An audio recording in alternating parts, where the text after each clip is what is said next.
Assalamualaikum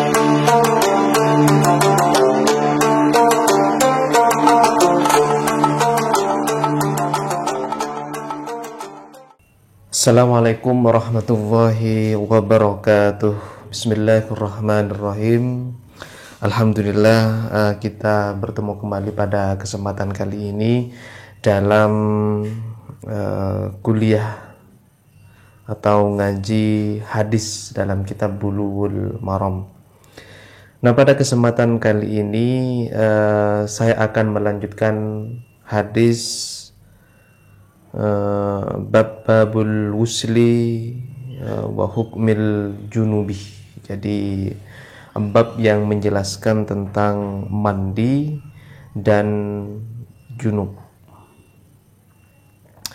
Sudah saya jelaskan pada pertemuan-pertemuan yang lalu bahwa junub itu merupakan sesuatu yang terjadi karena beberapa hal. Yang pertama, karena ia keluar sperma disebabkan berhubungan seks atau senggama, atau dia keluar sperma karena mimpi basah, atau juga dia keluar sperma karena dipaksakan keluar, yang disebut dengan onani gitu kan ya. Nah, kalau misalkan di antara kita keluar sperma dari 3 sebab tersebut, maka ia disebut dengan orang yang junub, sehingga orang itu wajib mandi agar dia itu kembali menjadi suci. Pada pertemuan yang lalu ini sebenarnya sudah saya jelaskan beberapa hadis, dan pada kesempatan kali ini saya akan melanjutkan pada hadis yang kesekian, yaitu hadis dari Sayyidah Aisyah. Mari kita baca dulu hadisnya. Wa an Aisyah, dan dari Aisyah radhiyallahu anha, semoga Allah meridai kepada Aisyah.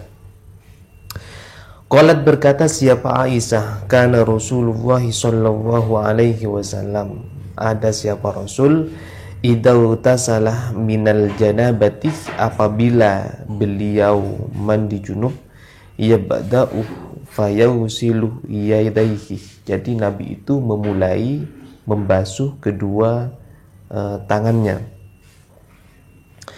Summa yufriu biyaminihi ala shimalihi. Kemudian Nabi menumpahkan air dengan tangan yang kanan kepada tangan yang kiri. Fayausilu farjahu, lalu Nabi membasuh farjihnya atau kemaluannya. Summa yatawadda'u, kemudian Nabi berwudu. Summa ya'khudul ma'a, kemudian Nabi mengambil air. Fayudkhilu asabi'ahu fi usulis sya'ri, maka Nabi memasukkan jari-jarinya fi usulis sya'ri, ke pangkal-pangkal rambut. Summa hafana ala ra'sihi salasa hafanatin, kemudian Nabi menyiram kepalanya dengan 3 siraman itu. Summa afadha ala sa'iri jasadihi, kemudian beliau menyiram seluruh tubuhnya.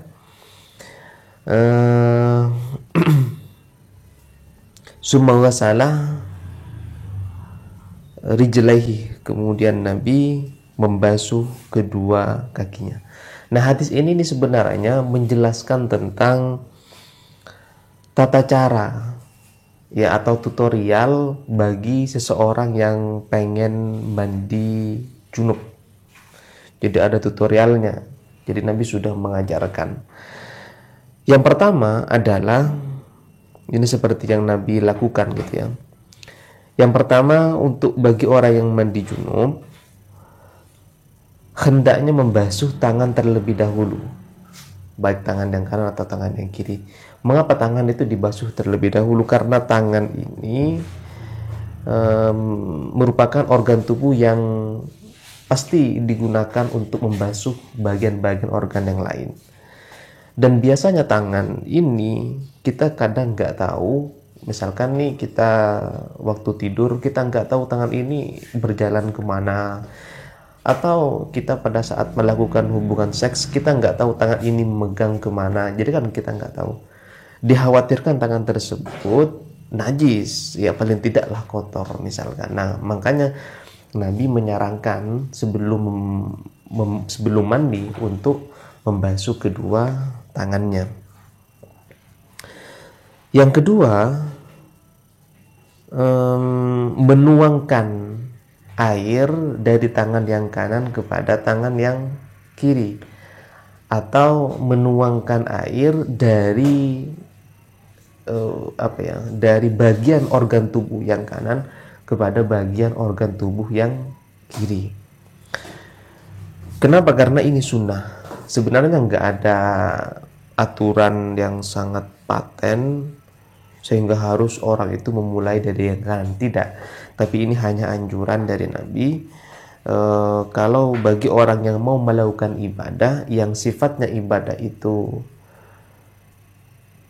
positif, maka hendaknya memulai dari sesuatu yang kanan. Misalkan nih kita mau makan, ini kan positif, bagus gitu, sesuatu yang baik, maka kita pakai tangan yang kanan, jangan pakai tangan yang kiri. Kita mau masuk masjid misalkan, ini kan kita akan melakukan sesuatu yang baik, maka kita harus mendahulukan kaki yang kanan. Nah sebaliknya, misalkan kita itu mau masuk toilet, masuk kamar mandi, ini kan kita akan masuk kepada sesuatu yang kotor, sesuatu yang tidak baik, maka kita hendaknya mendahulukan yang kiri. Jadi dalam agama itu sebenarnya diatur yang tidak bagus atau yang bersih itu biasanya dilambangkan dengan sesuatu yang kanan. Kalau yang kotor itu dilambangkan dengan sesuatu yang kiri. Jadi sudah ada aturan seperti itu. Kemudian yang ketiga, setelah menuangkan air dari tangan kanan kepada tangan yang kiri, maka kita membasuh kemaluan kita. Kenapa kemaluannya dibasuh? Takut kemaluan ini najis, misalkan karena cipratan kencing, atau kalau tidak najis kotor, entah misalkan nyentuh apa, jadi dibersihkan terlebih dahulu. Pentingnya menjaga kebersihan ini sebenarnya sudah ditekankan pada bab awal gitu di dalam kitab Bulughul Maram ini. Jadi kalau teman-teman masih mengikutin kuliah di pertama kali itu, kita sudah belajar tentang bab thaharah, yaitu bab yang berbicara tentang bersuci.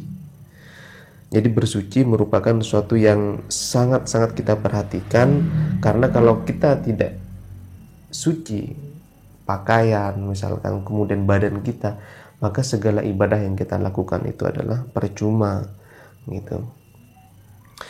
Nah itu yang ketiga. Menuju yang keempat, disunahkan yatawaddau, berwudu. Jadi ini sunnah bagi orang yang mau melakukan mandi junub, maka disunahkan terlebih dahulu berwudu. Kalau misalkan tidak berwudu, ya tidak apa-apa gitu. Yang kelima, ya'khudul ma'ah fayudkhilu asabi'ahu fi usulis sya'ri.